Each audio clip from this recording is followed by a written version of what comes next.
Sama-sama boleh berikan tepuk tangan sorak-sorai yang paling meriah buat Tuhan. Haleluya, haleluya, haleluya, haleluya. Terima kasih Tuhan, Tuhan yang luar biasa dalam kehidupan setiap kami. Kami ada semua karena kebaikan Tuhan, karena anugerah Tuhan. Karena Tuhan sungguh sangat baik dalam kehidupan kami. Dan kami percaya kalau kebaikan Tuhan nyata dalam kehidupan kami sampai hari ini. Artinya sampai akhir kehidupan kami, kebaikan Tuhan akan tetap menjadi bagian hidup kami. Artinya sepanjang hidup kami pasti diberkati. Sepanjang hidup kami, bisnis pekerjaan kami pasti diberkati. Bahkan sampai anak cucu kami, semuanya juga pasti diberkati untuk hormat kemuliaan nama Tuhan. Terima kasih Tuhan, terima kasih. Tiba saatnya kami siap, kami rindu untuk lebih lagi diberkati melalui kebenaran firman-Mu. Kami doa Tuhan, Kau yang jamah, ubahkan hati kami Tuhan bagaikan tanah yang subur. Agar ketika benih firman Tuhan ditabur, benih firman boleh bertumbuh, berakar dan berbuah. Kemanapun kami melangkah, cahaya Tuhan, image Tuhan boleh terpancar melalui kehidupan kami. Kami bukan cuma duduk diam menjadi pendengar, tapi kami boleh bangkit jadi pelaku-pelaku firman Tuhan. Hamba-Mu ini Tuhan yang Kau percayakan saat sore malam hari ini untuk menyampaikan firman, kami doa urapan-Mu mengalir, sucikan, layakkan tutup bungkus di balik kaki salib-Mu. Tuhan, jika ada dosa memohon ampun, kelemahan tubuh Kau yang berikan kekuatan. Hamba terbatas, hamba gak bisa apa-apa tanpa Tuhan. Tapi kami percaya di tangan Tuhan, dalam pengurapan Tuhan, Tuhan sanggup ubahkan yang biasa, yang terbatas ini jadi luar biasa. Untuk boleh jadi saluran berkat bagi setiap jemaat-Mu. Sehingga benar-benar semua yang hadir, semua yang menyaksikan, semua yang Tuhan percayakan untuk dilayani sore malam hari ini, tidak satu pun yang pulang sia-sia, tapi semuanya pulang bawa berkat, bawa sukacita dari surga. Terima kasih Tuhan, berbicaralah, berfirman bagi setiap kami. Karena kami siap untuk mendengarkannya dalam nama Yesus. Mari yang siap terima berkat, terima sukacita Tuhan, sama-sama kita katakan amin. Boleh berikan tepuk tangan yang paling meriah buat Tuhan. Silakan duduk Bapak Saudara. Terima kasih buat worship leader, singer, pemain musik, serta semua yang sudah melayani. Dan dari mimbar ini saya mau sampaikan salam damai sejahtera. Shalom.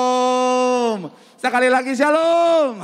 Haleluya, haleluya, haleluya, haleluya. Yang ada di lantai 2, shalom. Yang ada di rumah juga shalom. Sedang bisa jumpa saudara. Saya percaya dalam Tuhan selalu ada sukacita. Dan di mana ada sukacita, selalu ada senyum di wajahnya. Boleh sama-sama saudara, saat sore malam hari berikan senyuman yang paling indah dulu saudara. Bilang sama kanan kirimu, mari bersukacita dalam Tuhan. Haleluya, haleluya. Sukacita Tuhan melimpah bagi setiap kita. Dan senang bisa jumpa saudara. Sekalipun yaitu penuh perjuangan, saya kesini juga saudara. Saudara juga pasti juga penuh perjuangan boleh kesini. Tetapi semangat cari Tuhan, semangat beribadah sama Tuhan. Saya mau bilang saudara luar biasa. Amin. Dan saya mau bilang saudara semangat cari Tuhan. Dengan semangat yang luar biasa cari Tuhan. Janji Tuhan saudara pasti diberkati Tuhan. Sama-sama bilang sama saya, aku pasti diberkati Tuhan. Bilang sama kanan kirimu, kamu juga pasti diberkati Tuhan. Tepuk tangan yang paling meriah dulu buat Tuhan. Haleluya. Yuk langsung saja saudara, yuk yang bawa Alkitab kita mau angkat Alkitab kita. Yang bawa Alkitab juga boleh, Alkifon juga boleh. Yang gak bawa apa-apa angkat tangan juga boleh dengan iman percaya. Sama-sama kita katakan dalam nama Tuhan Yesus. Aku percaya Alkitab ini berisi firman Tuhan. Setiap kata kalimatnya sanggup memberkati aku. Dan hari ini aku pasti diubahkan. Aku pasti dipulihkan. Dalam nama Tuhan ini sama-sama kita katakan amin. Ayat pembuka kita saudara di 1 Petrus pasal yang keempat, ayatnya yang ke-7. 1 Petrus pasal yang keempat, kita akan baca saudara satu ayat saja, yaitu di ayatnya yang ke-7, yang akan menjadi ayat pembuka sekaligus dasar pembahasan kita sore malam hari ini. 1 Petrus pasalnya yang keempat, ayat yang ke-7 yang sudah di sana. Boleh bilang haleluya. Haleluya. Di situ berjudul apa? Hidup orang Kristen. Yuk sama-sama kita baca. 3, ya. Kesudahan segala sesuatu sudah dekat. Karena itu apa? Dan jadi lebih tenang supaya, sekali lagi 3, ya. Kesudahan segala sesuatu sudah dekat. Karena itu apa? Kuasailah dirimu dan jadilah tenang supaya kamu dapat berdoa. Kalau saudara baca judulnya saudara, ini bicara tentang yang namanya hidup orang Kristen atau bicara tentang hidup orang percaya. Lebih spesifik lagi, kapan waktu yang dimaksud? Boleh munculkan lagi ayat yang ke-7. Kapan waktu yang dimaksud adalah, boleh munculkan ayat yang ke-7 dulu. Waktu yang dimaksud adalah bicara tentang sama-sama. 3, ya, kesudahan segala sesuatu sudah dekat. Kesudahan segala sesuatu sudah dekat. Ini bicara tentang masa-masa akhir zaman. Kesudahan waktu sudah segala sesuatu sudah dekat. Ini bicara tentang waktu di mana adalah sudah sangat dekat dengan waktu Tuhan. Bicara tentang kesudahan segala sesuatu sudah dekat. Ini bicara tentang masa-masa akhir saudara. Dan memang tidak bisa dipungkiri saudara, mau tidak mau saudara dan saya, kita ada pada posisi di mana makin dekat dengan akhir zaman. Mau tidak mau saudara dan saya, kita ada pada posisi di mana makin dekat dengan zaman akhir. Mau tidak mau saudara dan saya, kita ada pada posisi di mana makin hari makin dekat dengan yang namanya waktu Tuhan buat saudara dan saya, buat dunia ini saudara. Apalagi kalau saudara pelajari Alkitab, terutama lebih spesifik lagi di kitab Wahyu saudara. Di kitab Wahyu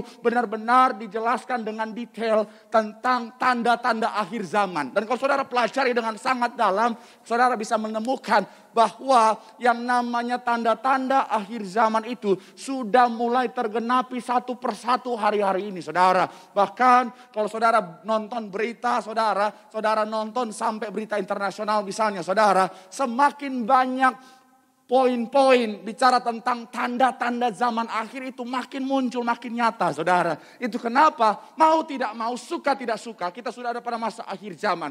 Tetapi kita nggak bisa kontrol dunia ini. Kenapa? Karena itu semua otoritas Tuhan. Yang bisa kita kontrol dan yang Tuhan mau kita lakukan. Kita concern adalah bicara tentang sikap. Sama-sama bilang sama saya, sikap. Amin. Kenapa? Karena sikap ini sesuatu yang sangat penting. Karena kenapa? Sikap ini bicara tentang yang namanya respon. Dan kita tahu bersama, kita mungkin gak bisa kontrol apa yang ada di sekitar kita. Tetapi kita bisa kontrol respon kita. Dan respon kita itu akan sangat menentukan. Sama-sama bilang sama saya, respon itu penting. Sama-sama bilang sama saya, sikap itu penting. Amin. Yes. Karena gini, sesuatu boleh terjadi sama kita. Tetapi sikap kita lah yang akan sangat menentukan hasilnya. Contohnya, ada suami pulang marah-marah sama istrinya. Dia pulang entahkah dia lagi stres di luar, entahkah dia lagi habis tabrakan di jalan, habis disenggol sama kendaraan yang lain. Tiba-tiba dia pulang marah-marah sama istrinya. Mama, what the fuck? Tapi saya mau bilang saudara, yang sangat menentukan adalah respon istrinya. Istrinya gak bisa kontrol suaminya. Tetapi istrinya bisa kontrol sikapnya. Ketika suaminya marah-marah. Kalau misalnya istrinya juga responnya, sikapnya juga marah-marah. Apa lo dasar lo? Mau apa lo? Lo gak tahu nih. Gua ini campuran Ambon, Batak, Manado, Papua. Lengkaplah sudah. Oh Tuhan. Itu memang lengkap sudah itu. Kalau udah campuran Ambon, Batak, Manado, Papua. Waduh Tuhan, sudah lengkap sudah. Apa lo? Orang aja gue. Lo tahu? RW aja gua makan. Apalagi RT kayak lu. Oh Tuhan, akhirnya apa? Bisa cekek-cekekan itu saudara. Tapi kalau misalnya suaminya sama marah-marah keadaannya. Mama, tapi istrinya sikapnya berbeda. Papa tenang dulu Papa. Papa tenang sini, mandi dulu. Mama udah siapin air panas baru mama rebus. Nih Papa masuk. Maksudnya campur air dingin. Yang masa langsung itu mendidih tuh. Habis itu mandi suaminya, Papa duduk dulu. Nih, Mama udah masakin nasi goreng. Nih, campur obat pencuci perut. Nih, Pak makan. Enggak lah, yang enak lah. Pasti suaminya akhirnya apa? Hasilnya jadi, Mama. Mama cocuit deh. Langsung berubah. Padahal awalnya semuanya sama. Tetapi ketika sikapnya berbeda, hasilnya jadi berbeda. Nah begitupun dalam kehidupan kita. Di akhir zaman ini Tuhan mau saudara dan saya punya sikap yang benar. Sama-sama bilang sama saya, sikap yang benar. Amin. Kenapa? Kalau sikap kita benar, hasilnya pasti baik. Boleh berikan tepuk tangan yang paling meriah dulu buat Tuhan. Haleluya. Nah, dan ayat yang kita baca ini bicara tentang sikap yang benar di dalam keadaan akhir zaman ini, dalam kehidupan kita sebagai orang percaya, sebagai orang Kristen. Nah, itu akan sama-sama kita jadikan bahan pembelajaran. Yang pertama, balik lagi di ayatnya yang ke-7. Yuk sama-sama kita lihat ayat yang ke-7 dikatakan apa di sana. Yuk, boleh munculkan di layar. 3, yes. Kesudahan. Karena itu apa? Kuasailah. Sekali lagi, karena itu apa? Kuasailah dirimu. Poin yang pertama saudara, bagaimana sikap kita, apa yang harus kita miliki di akhir zaman sebagai orang percaya adalah bicara tentang mampu menguasai diri. Sama-sama bilang sama saya, mampu menguasai diri. Jadi memang tema khotbah saya sikap orang percaya di akhir zaman. Dan yang harus kita butuhkan yang pertama, sama-sama sekali lagi bilang sama saya, mampu menguasai diri. Amin. Dalam bahasa aslinya kata kuasailah dirimu di sini saudara menggunakan kata nepo. Nepo ini saudara punya arti sabar, punya arti menahan, punya arti menjaga saudara. Memang ini merupakan sesuatu hal yang penting. Ditaruh di bagian awal kenapa? Karena penguasaan diri itu penting saudara. Kenapa? Karena ketika tidak ada penguasaan diri, saya mau bilang saudara, iblis dapat dengan mudah menjatuhkan saudara. Ketika tidak ada penguasaan diri, iblis dapat dengan mudah membuat saudara jatuh di dalam dosa. Tanpa ada penguasaan diri, iblis dapat dengan mudah membuat saudara ada dalam posisi yang sangat sulit saudara. Itu kenapa? Apalagi udah bicara tentang akhir zaman kan iblis makin hari kerjanya makin ekstra. Bicara tentang akhir zaman, iblis itu makin hari makin lebih semangat untuk menjatuhkan anak Tuhan karena waktunya sudah makin terbatas. Nah, kalau anak Tuhan tidak ada penguasaan diri dalam hidupnya, wow. Saya mau bilang saudara, iblis dapat dengan mudah masuk dan menguasai hidupmu. Dan ketika hidupmu dikuasai oleh iblis, ujung-ujungnya tujuan iblis ketika menguasai dirimu adalah menghancurkan kehidupanmu. Itu kenapa saya mau bilang hati-hati saudara. Sama-sama bilang sama saya, miliki penguasaan diri. Kok jadi lemes? Miliki penguasaan diri. Amin. Ini penting saudara. Karena gini, seperti yang saya bilang tadi, iblis kan segala macam dia coba kirim serangan sama saudara. Kalau saudara nggak ada penguasaan diri, serangan datang, godaan datang, jatuh. Ada bapak-bapak, kalau nggak punya penguasaan diri, iblis kirim kuntilanak zaman now. Iya, kuntilanak zaman now. Kalau nggak ada penguasaan diri, bahaya. Kalau kuntilanak zaman dulu, muncul di pohon. Tinggal dalam nama Yesus, lari. Kuntilanak zaman sekarang, bukan. Tapi, halo om. Betul. Kuntilanak zaman now gitu, halo om. Bagi pulsa dong. Waduh bahaya saudara. Kalau nggak ada penguasaan diri langsung. Kini sama om. Jatuh dalam dosa. Tapi kalau ada penguasaan diri kan. Tidak. Aku sudah punya istri. Sekalipun. Saya lagi cerita om tadi loh. Kenapa ketawa? Apa maksud Anda dibalik semua itu? Oh, aku sudah punya istri.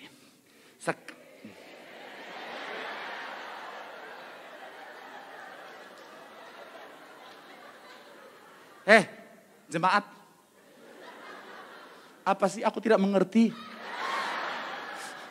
Aku kan pendeta yang masih polos. Selesai dulu, bentar. Nanti kita ke situ.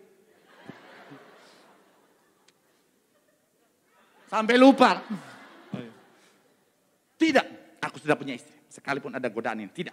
Sekalipun mungkin istriku sekarang, walaupun dulu 29 pinggangnya sekarang 92, tidak. Aku akan tetap setia. Penguasaan diri, jaga kesetiaan, itu aman.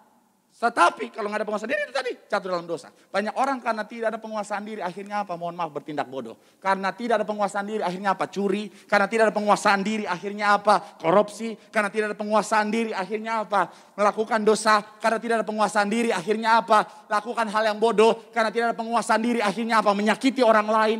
Saya mau bilang saudara, penguasaan diri itu sesuatu yang sangat penting. Kenapa? Karena bicara tentang penguasaan diri, artinya apa? Kita sementara membangun benteng untuk melindungi diri kita. Kalau nggak ada penguasaan diri, akhirnya apa? Nggak ada benteng, iblis dapat dengan mudah masuk dan ujung-ujungnya seperti yang saya bilang tadi, iblis akhirnya bisa menghancurkan kehidupanmu. Itu kenapa penting bagi setiap kita untuk apa? Penguasaan diri saudara.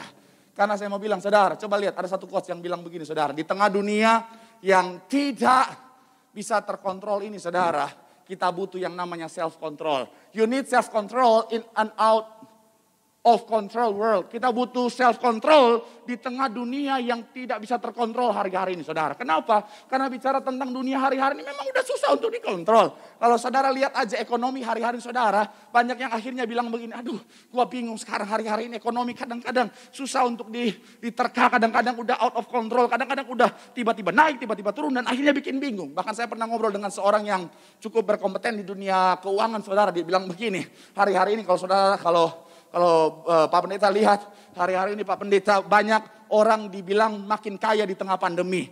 Sebenarnya memang karena mereka lihat dari jumlah rekening yang meningkat, jumlah uang yang ada dalamnya rekening yang meningkat di akun mereka.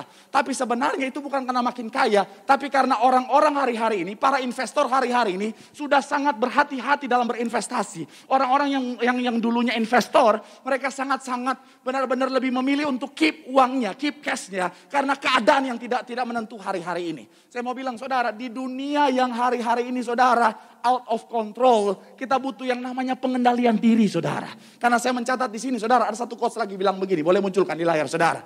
Bilang begini, the main factor behind success is self-control. Faktor utama di balik kesuksesan adalah pengendalian diri. Rumah tangga yang sukses ada pengendalian diri dalamnya. Seorang businessman yang sukses ada pengendalian diri di dalamnya. Bicara tentang apa? Politikus yang sukses ada pengendalian diri. Kalau orang ada pengendalian diri susah untuk sukses. Nggak usah jauh-jauh, rumah tangga aja. Kalau suami istri nggak ada pengendalian diri, endingnya apa? Kayak Tom and Jerry, cekek-cekekan saudara. Betul, saya pernah layani satu keluarga. Suaminya bilang, Pak, istri saya Pak, kalau lagi marah Pak, dia bisa teriak-teriak, jerotin kepalanya ke tembok. Oh Tuhan, saya sampai kaget. Tapi saya tetap positive thinking, bilang, Pak, mungkin ibunya lagi cobain temboknya, campurannya bagus nggak itu semen sama plastik. Gitu, saudara. Saya mau bilang saudara, hati-hati loh ketika tidak ada penguasaan diri. Saya mau bilang saudara, ini sesuatu yang berbahaya yang akhirnya apa? Bisa menghancurkan setiap kita. Itu kenapa? Saya mencatat di sini saudara, kuasailah dirimu. Apalagi di tengah keadaan hari-hari ini kita hidup di tengah sosial media, teknologi udah begitu maju. Kalau nggak ada penguasaan diri, mohon maaf, gampang sakit hati, akhirnya mati sendiri saudara. Saya ngomong apa adanya. Informasi hari-hari ini begitu cepat beredar. Orang bisa ngomong dari ujung ke ujung dengan cepat melalui sosial media. Kalau saudara gampang tidak punya penguasaan diri, akhirnya apa? Makan hati sendiri, nyesek sendiri saudara. Apalagi kita hidup di Indonesia. Indonesia terkenal dengan netizen yang paling berbahaya satu dunia. Iya kan? Saudara lihat, kalau netizen ngebully, oh Tuhan, Korea aja menyerah. Oh Tuhan, betul. Gara-gara film apa tuh saya lupa tuh bulu tangkis itu. Korea aja sampai menyerah saudara. Siapa lagi tuh yang dari mana? Kazakhstan atau dari mana itu? Menyerah juga akibat netizen Indonesia. Tapi jangankan orang luar. Maksudnya menyerang keluar. Menyerang ke sesama orang Indonesia aja ngeri-ngeri saudara. Saya baca di berita itu. Ada seorang artis.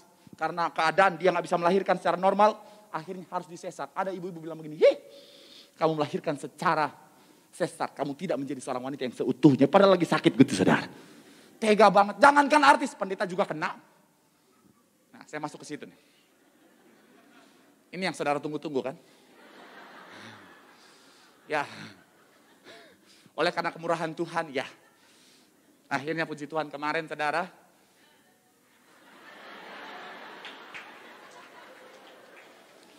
Belum. Oleh karena kemurahan Tuhan, akhirnya saya kemarin sudah tidak sendiri lagi, saudara. It's okay, never mind, tenang. Dan terima kasih buat banyak ucapan yang luar biasa, banyak yang selamat Pak Pendeta, luar biasa. Saya sangat mengucap syukur, saudara pasti juga mungkin ada bagian dari antara orang-orang itu yang komen begitu banyak di situ, saudara. Instagram saya, terima kasih selamat Pak Pendeta. Tapi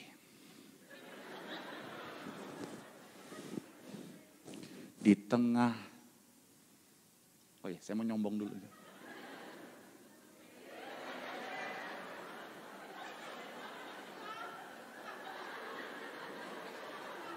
Kenapa? Panas? Ada yang bilang begini, Pak Pendeta cincin gitu doang, sombong. Memang mungkin ini harga cincinnya tidak seberapa.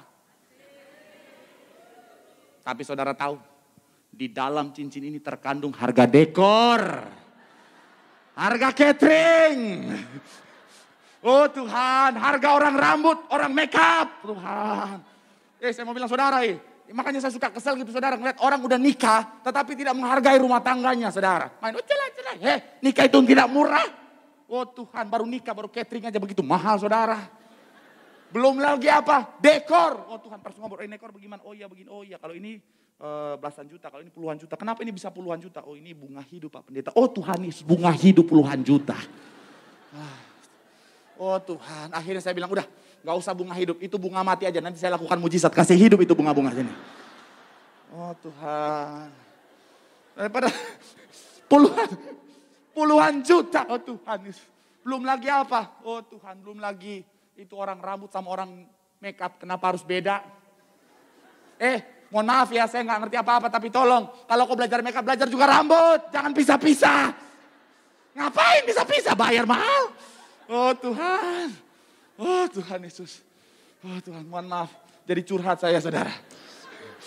Oh Tuhan, makanya saya mau bilang saudara, benar-benar hargai rumah tanggamu. Karena gini saudara, butuh yang namanya penguasaan diri. Penguasaan diri sama sekali, sama-sama bilang sama saya, penguasaan diri itu penting. Sama-sama bilang sama saya, penguasaan diri itu penting saudara. Amin. Karena kenapa saudara? Ya akhirnya puji Tuhan saudara, kemarin ya banyak yang itu. Tetapi sayangnya yang bikin saya gemes apa? Di tengah komen-komen yang baik itu ada komen-komen yang menyakitkan hati saudara. Tiba-tiba ada yang komen begini. Pak Pendeta, aku merasa terhianati. Oh Tuhan. Oh Tuhan. Oh Tuhan. Apa yang aku lakukan? Tuhan. Pak Pendeta, kamu telah menipuku. Hei! Apa yang aku lakukan, Amira? Oh Tuhan. Bahkan ada lagi yang komen, hari sakit hati sedunia. Oh Tuhan Yesus. Oh Tuhan. Tapi saya percaya nggak mungkin ada di antara saudara. Saya lihat wajah-wajah saudara, wajah-wajah baik-baik semua, nggak mungkin ada. Tapi kalau ada yang pakai fake account, saya nggak tahu ya. Tapi sekali lagi saya mau bilang saudara, seandainya saja saya nggak punya penguasaan diri, mungkin saya udah baca komen itu langsung. Oh Tuhan, oh Tuhan, tega bener. Mungkin saya udah telepon Bapak Gembala dan Ibu, Bapak, Ibu, aku nggak kuat lagi jadi pendeta. Mulut-mulut jemaat Tiberias pedes-pedes. Aku mau balik lagi jadi boy band aja, boy band.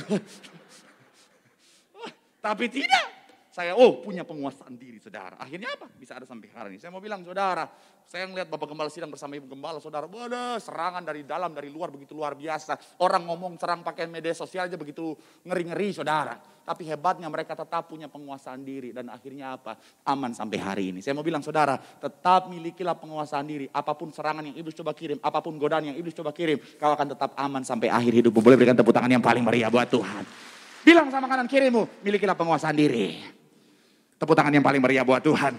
Yang kedua saudara, yang kedua, saya mencatat di sini saudara, ayatnya yang ke-7, balik lagi saudara. Apa yang harus kita miliki, sikap yang harus kita miliki di tengah akhir zaman ini saudara sebagai orang percaya. Poin yang kedua saudara, setelah bicara tentang karena itu apa? Kuasailah dirimu dan apa? Jadilah senang. Poin yang kedua saya mencatat di sini saudara, apa yang harus kita miliki adalah bicara tentang apa? Selalu tenang dalam segala keadaan. Sama-sama bilang sama saya, selalu tenang dalam segala keadaan. Amin. Kenapa ini menjadi penting saudara? Karena ketika kita tidak tenang, saya mau bilang saudara, kau akan jadi lemah. Ketika kau tidak punya ketenangan, iblis akan sangat mudah mengalahkanmu karena kau sudah lemah. Tapi kabar baiknya, ketika kau tenang ada kekuatan. Sama-sama bilang sama saya, dalam ketenangan ada kekuatan. Coba kita buka kitab kita, Yesaya pasalnya yang ke-30 ayat 15b. Coba boleh, Yesaya pasal yang ke-30 ayat yang ke-15 bagian B. Tapi nggak apa-apa, kita baca secara keseluruhan dulu saudara. Baru kita akan fokus di bagian B. Dikatakan apa di sana? 3, ya sebab Mahkudus Allah Israel. Dengan apa?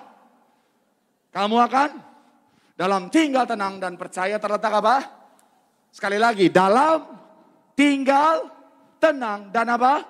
Percaya terletak kekuatan. Kita harus cepat, pemain musik boleh siap-siap. Saudara, saya mencatat di sini saudara sekali lagi, ketika saudara dan saya punya ketenangan, maka di situ ada kekuatan saudara. Makanya iblis tahu betul itu. Iblis berusaha dengan segala macam cara mengoyakkan diri saudara, memberikan kekhawatiran sama saudara, memberikan ketakutan sama saudara, mengoyakkan kanan kirimu, keadaan di sekitarmu untuk menghilangkan ketenanganmu. Ketika kau tidak tenang, iblis dapat dengan mudah menghancurkan kehidupanmu. Makanya saya mau bilang saudara, apapun kondisinya, sama-sama bilang sama saya, tetap tenang.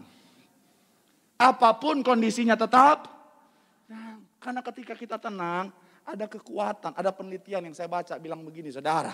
Ketika seseorang itu dalam keadaan panik, ketika seseorang itu ada dalam keadaan tidak tenang, maka akal sehatnya akan jadi lemah. Maka logikanya akan jadi lemah. Wah. Kalau udah lemah gitu saudara, iblis dapat dengan mudah menghancurkan saudara. Itu kenapa saya selalu bilang, ayo tetap tenang. Sekalipun mungkin keadaan ekonomimu sedang tidak baik, tetap tenang. Sekalipun mungkin kesehatanmu sedang tidak baik-baik saja, tetap sekalipun yang namanya hari-hari ini keadaanmu sangat sulit, tetap. Karena kalau nggak tenang, banyak orang akhirnya saudara, karena nggak tenang, akhirnya saudara jadi lemah lakukan hal yang nggak baik saudara. Saya contoh anak-anak muda, banyak yang anak muda yang karena udah nggak tenang, karena udah jodohnya udah belum dapat, belum ketemu, udah di usia injury time, akhirnya apa? Jadi lemah. Karena mungkin udah usia mau, saudara tentukan sendiri itu injury time umur berapa. Tapi karena belum dapat jodoh, Tuhan bagaimana nih, bagaimana? Tiba-tiba ada godaan yang gak seiman. Halo. Akhirnya langsung, apa jangan-jangan itu jodohku. Saya mau bilang saudara hati-hati. Banyak orang ketika pemusik belum datang-datang, dia lemah. Tapi saya pendeta tetap kuat. Boleh maju ke depan. Saya mau bilang saudara, ketika kau enggak tenang, kau akan jadi lemah dan iblis punya kesempatan besar untuk menghancurkan kehidupan. Mungkin saudara bilang sama saya, Pak Pendeta, terus bagaimana Pak Pendeta? Saya bisa tenang Pak Pendeta. Poin yang terakhir, poin yang ketiga. Boleh munculkan saudara. Poin yang ketiga dikatakan apa? Selalu berdoa dengan apa? Doa yang sama-sama bilang sama saya terkoneksi. Sama-sama bilang sama saya terkoneksi dengan Tuhan. Kenapa saya tekankan di bicara tentang koneksi? Karena gini saudara, banyak orang hanya berdoa, tapi cuma sampai pada kata-kata saja. Dan ketika doamu hanya sampai pada kata-kata saja, tidak terkoneksi sama Tuhan, doamu jadi tidak ada kuasanya. Ketika doamu hanya sampai di mulut saja, tidak terkoneksi sama Tuhan, maka doamu jadi sia-sia. Banyak orang, mohon maaf, cuma sampai pada mulut saja, akhirnya apa? Sia-sia, nggak terkoneksi sama Tuhan. Saudara ingat ketika murid-murid di tengah badai, murid-murid tengah badai, tiba-tiba gelombang sudah mulai menerjang. Ada Tuhan di sana, tapi Tuhan lagi tidur, mereka nggak terkoneksi sama Tuhan. Kapan mulai reda?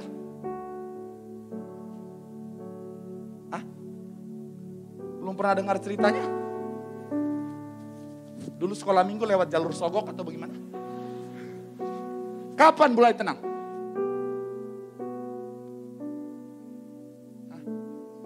Jangan sampai saya turun ke bawah tanya jemaat di bawah ini. Di sini nggak ada jawaban. Ketika mereka mulai teriak, Guru, tanda mereka terkoneksi dengan Tuhan. Tuhan bangkit, bangun dan bilang, diam, tenanglah. Saat itulah semua jadi apa Makanya saya mau bilang penting untuk setiap kita terkoneksi sama Tuhan. Doa yang terkoneksi sama Tuhan akan menghasilkan kuasa yang luar biasa. Ketika dalam ketidaktenangan, ketika doamu terkoneksi sama Tuhan, Tuhan ubahkan ketidaktenangan menjadi ketenangan yang luar biasa. Itu kenapa ya? Terkoneksi sama Tuhan. Doa yang terkoneksi sama Tuhan sekali lagi akan membuat saudara dan saya apa?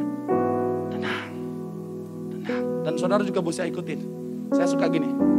Ketika hati dan pikiran saya mulai gak tenang, saya selalu ikutin apa yang Tuhan bilang. Diam, tenanglah. Ketika mulai ada ketakutan, saya ikutin apa yang Tuhan lakukan. Sambil doa sama Tuhan. Diam, tenanglah. Ketika mulai ada kekhawatiran, diam, tenanglah. Yes. Saya bilang saudara, ini benar-benar powerful buat saya. Kenapa? Karena terkoneksi sama Tuhan. Saya suka lihat Bapak Ibu Gembala, mereka tekanan buat gereja luar biasa beratnya. Tapi mereka tenang-tenang aja tuh. Ternyata ketika saya coba analisa lebih dalam lagi. Karena mereka orang-orang yang berdoa dengan doa yang selalu terhubung sama Tuhan, terkoneksi sama Tuhan. Bukan cuma di mulut doang doanya, tapi benar-benar dari hati yang terkoneksi sama Tuhan. Karena mohon maaf, kalau cuma di mulut doang sia-sia. Banyak orang kadang-kadang fokus pada perkataan. Kalau berdoa kadang-kadang dia fokus untuk bikin hal-hal yang kata-kata yang indah. Gak salah. Tapi kalau cuma terfokus pada itu, tanpa terkoneksi sama Tuhan, bisa sia-sia.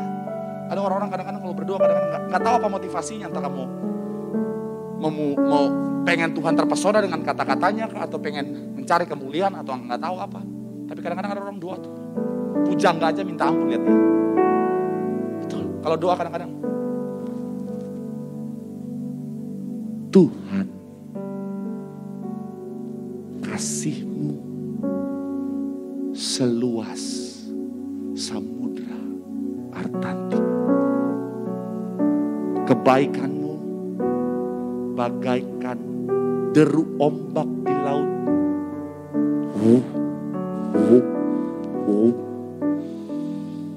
Anugerahmu bagaikan angin yang bertiup dari ufuk timur. Malaikat aja yang lagi tulis doanya. Dodo biasa Jo. Oh Tuhan. Tapi sia-sia. Tapi kalau doamu terkoneksi sama Tuhan, apapun badai, tenang bos. Mungkin saudara bilang sama saya, Pak Pendeta mah ngomong gampang. Pak Pendeta gak ngalamin apa yang saya alamin. Pak Pendeta enggak ada di posisi saya sih Pak Pendeta. Saya udah ada dalam posisi yang amat sangat tidak tenang Pak Pendeta. Pak Pendeta gampang. Saya juga Pendeta ngalamin. Yang paling update kapan? Kemarin. Kalau pas di gereja mah aman. Karena kan puji Tuhan gereja lagi PPKM. Jadi gak boleh makan di dalam. Jadi biaya catering kepotong setengah. Iya kan? Nasi box. PPKM menyelamatkan dompet. Aman.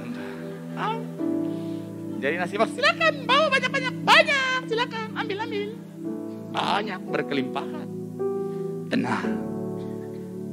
Tapi pas malam bikin di hotel, ketika saya nyampe, itu ramenya bukan main. Saya kalau khotbah jemaat rame, jujur ada sukacita. Tapi untuk kali itu pertama kali aku lihat orang rame, aku deg-degan. Aku bilang, Tuhan, perasaan undangan 200, kenapa begitu banyak Tuhan? Kenapa kau lakukan mujizat pelipat gandaan di saat seperti ini Tuhan? Tuhan, aku gak tenang Tuhan. Akhirnya pasti mimbar. Senyum sih. Kasih ya. Tapi dalam hati bergelora. Apalagi udah mau tengah-tengah acara, pas makan udah mulai lewat, orang masih ngantri. Saya ngeliat, dan yang paling bikin saya deg-degan apa? Kenapa ibu-ibu suka lama-lama dekat meja makan itu? Bu, ngapain sih Bu? Ngapain ibu-ibu kadang-kadang suka lama-lama di meja makan? Saya sebagai pengantin terkondem, saudara. Saya ngeliat itu Tuhan, apa yang dia sedang lakukan di sana Tuhan. Apa jangan-jangan dia lagi melihat, oh Tuhan, kenapa ini rendang lengkuas semua ini? Mana ini ras dekat dagingnya nih? Ini lengkuas semua nih, saya di depan Tuhan.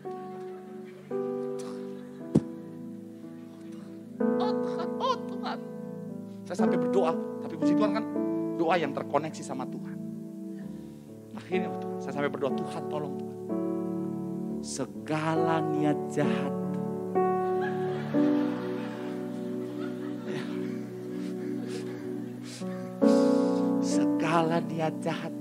orang-orang yang sengaja gak makan dari rumah buat makan banyak di pesta, dipatahkan dalam nama Yesus. Betul loh. Banyak apalagi ibu-ibu, banyak loh ibu-ibu kadang-kadang suka mohon maaf punya niat jahat. Anaknya mau makan, ma aku lapar, jangan makan, nanti makan di pesta. Hey.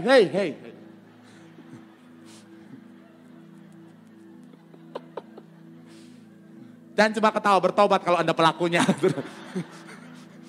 Oh Tuhan.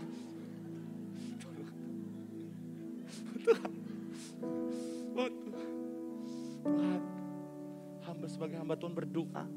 Segala roh-roh belalang pelahap dipatahkan Tuhan. Roh-roh gembel dipatahkan Tuhan. Oh Tuhan. Tapi puji Tuhan, udah belajar. Jadi setiap ada ketidaktenangan, diam, tenanglah. Lihat ibu-ibu yang tadi, oh Tuhan Yesus, diam, tenanglah. Oh Tuhan, jangan sampai ada roh-roh Manado ini bawa tas plastik bungkus. Oh, Tuhan tolak dalam nama Yesus, Tuhan tolak dalam nama Yesus. Oh Tuhan.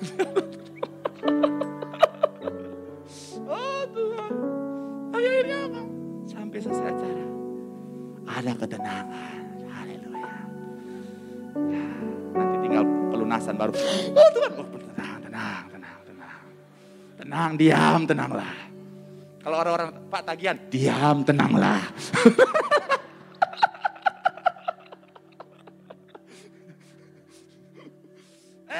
Tapi jangan saudara cobain sama tukang tagih pinjaman online. Ibu gimana utang? Diam, tenanglah.